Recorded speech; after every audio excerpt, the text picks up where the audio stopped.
Hello बच्चों, welcome to my YouTube channel.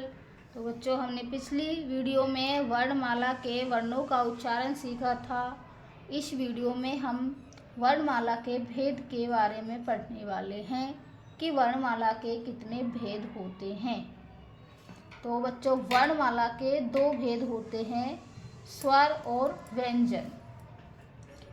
स्वर और व्यंजन दो भेद हो गए, लेकिन इनके भी भेद होते हैं।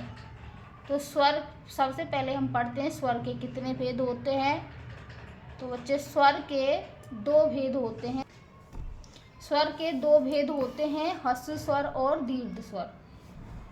ह्रस्व स्वर अकेले होते हैं, इसमें किसी दूसरे वर्ण की या स्वर की जरूरत नहीं होती है। ए, ई, उ और री ये ह्रस्व स्वर होते हैं, क्योंकि इसमें दूसरे स्वरों की आवश्यकता नहीं होती है और ये बिल्कुल स्वतंत्र रूप से बोले जाते हैं। दूसरे होते हैं दीर्घ स्वर। दीर्घ स्वर आ, ई, बड़ा ऊ, ए, आई, ओ, औ ये हो गए दीर्घ स्वर, और इनको बोलने के लिए हमें दूसरे स्वरों की यानी कि स्वरों की सहायता से बोले जाते हैं। तो ये दीर्घ स्वर होते हैं, उनको बोलने में समय भी ज़्यादा लगता है। तो बच्चों, ये हो गए हमारे स्वर के भेद, ह्रस्व स्वर और दीर्घ स्वर। ह्रस्व स्वर होते हैं 4 और दीर्घ स्वर होते हैं 7। तो बच्चों, अब चलते हैं व्यंजन की तरफ।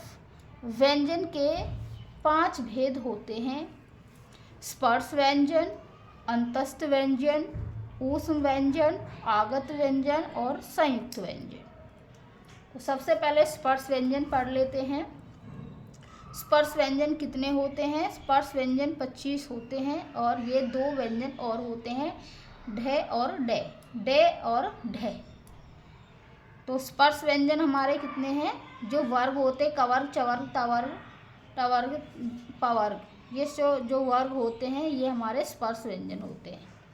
के, खे, गे, घे, ने, चे, छे, जे, झे, nye, टे, ठे, डे, ढे, ने, ते, थे, दे, धे, ने, पे, फे, बे, भे, में,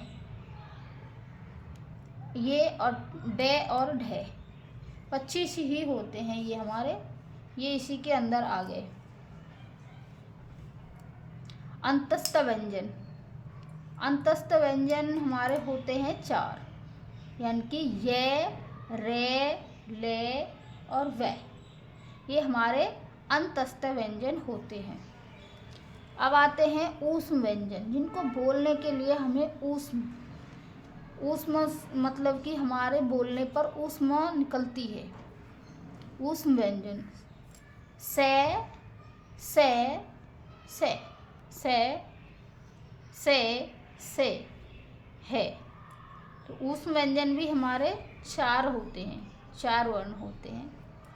इससे आगे आता है आगत व्यंजन।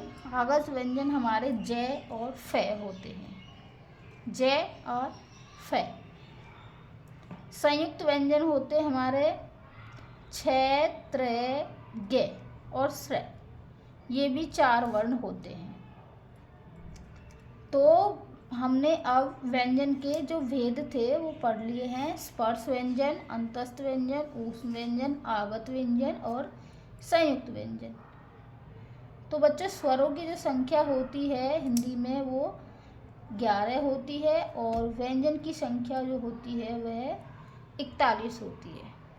तो जो वर्णमाला के टोटल वर्ण होते हैं, कुल वर्ण होते हैं, वो हमारे 52 होते हैं।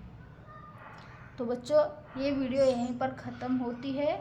और बच्चों, अगर वीडियो पसंद आई हो तो लाइक, शेयर, सब्सक्राइब कर लेना और कमेंट करके बताना कि वीडियो कैसी लगी।